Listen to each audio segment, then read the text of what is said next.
People, the Purple Butterfly here, otherwise known as People7 on Twitter and YouTube, people elsewhere on the internet. My blog is located at purplebutterfly-people.blogspot.com, and my soaps, Purple Butterfly Soaps, can be located at people.etsy.com. And I'm here to talk to you about supplies.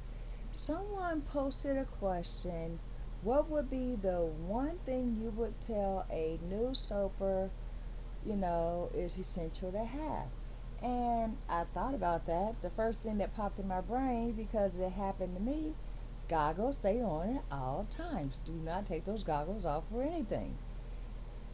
And now, and y'all have seen my videos, I have 6 pairs of goggles. They are all backups for the main set of goggles, because that way if you're sweating or stuff gets in your eye or you get a splash on the soap, you pop those off, put another pair on, and keep it moving. And now I have oversized goggles, so that way they fit right over the glasses. But also, because I'm systematic and I forget stuff easily, especially nowadays, I don't retain stuff. So this is my dry erase board. And you see what I wrote on there? Dry erase board and a marker for soaping is a great idea, because while you're in the moment, you're going oils, check, lye water, check, did I do the temperature, check, because you could write down the entire list on here. FOs, check, because I have forgotten to put scent in soap and then had to make another batch of soap because you're already measuring out stuff. So here I have an unscented batch of soap that was supposed to smell like cherry, and then here I have a new batch of soap that I gotta make, because you can't just toss out cherry FO, because that stuff is expensive, which meant I had to use it. It was already measured, so all I had to do was make another batch of soap to use up that particular FO.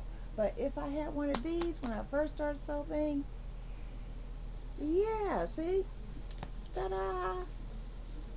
And then, oh, I meant to put down something different. Yeah. So then, if you make little mistakes or whatever, see, I even wrote down something different. And I misspelled it. So I could just go ahead and erase that.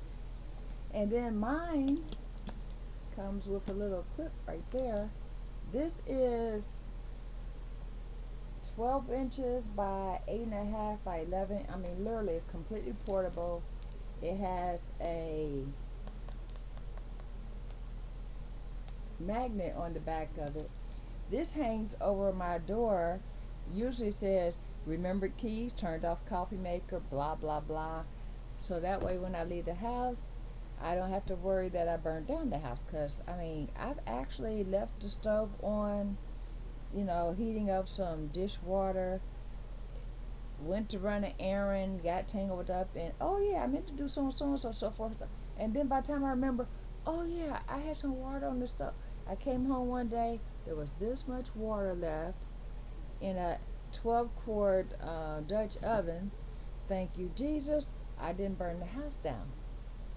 But stuff like that can happen, especially if you have retentive problems, because I mean, I am a stroke patient, and just when I think I've gotten over the major hurdles, something else that I forgot pops up. So I have one of these at the door. I have one of these upstairs. I think what happened was I was at Staples, I seen this, and then it was cheaper to get 3 than if I just got a single. So there are actually 3 of these things. I've used them in the bathroom, to write down, don't forget to get tissue, don't forget to, the laundry needs to be done, so forth, so on. Check the front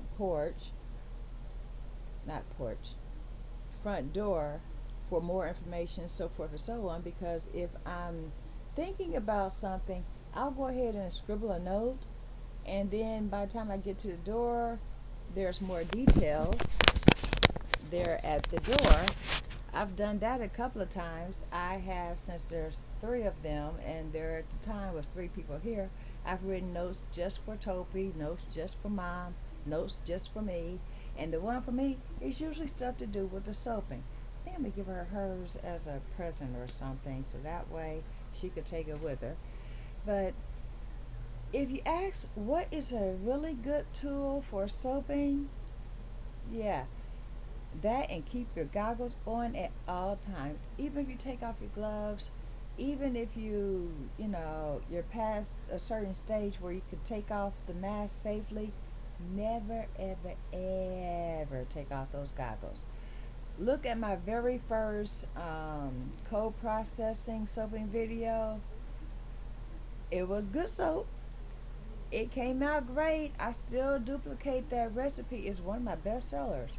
But the first thing that happened before we made good soap is I made a oops. I took off my glasses. I splashed raw soap in my eye.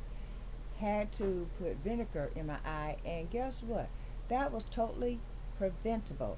If the soap had splashed on the glasses or the goggles, at that point in time it would have been the goggles because I didn't have the glasses then. I would have been saved from having to put actual burns like you would not believe, vinegar in my eyes. But it was either that or take a trip to the hospital, burning the whole way, trying to use water the whole way, and possibly losing my vision. Because lye neutralizes with time, and vinegar neutralizes lye right now. That was the only thing I could think of. Hey, I got some vinegar. Let me rinse out my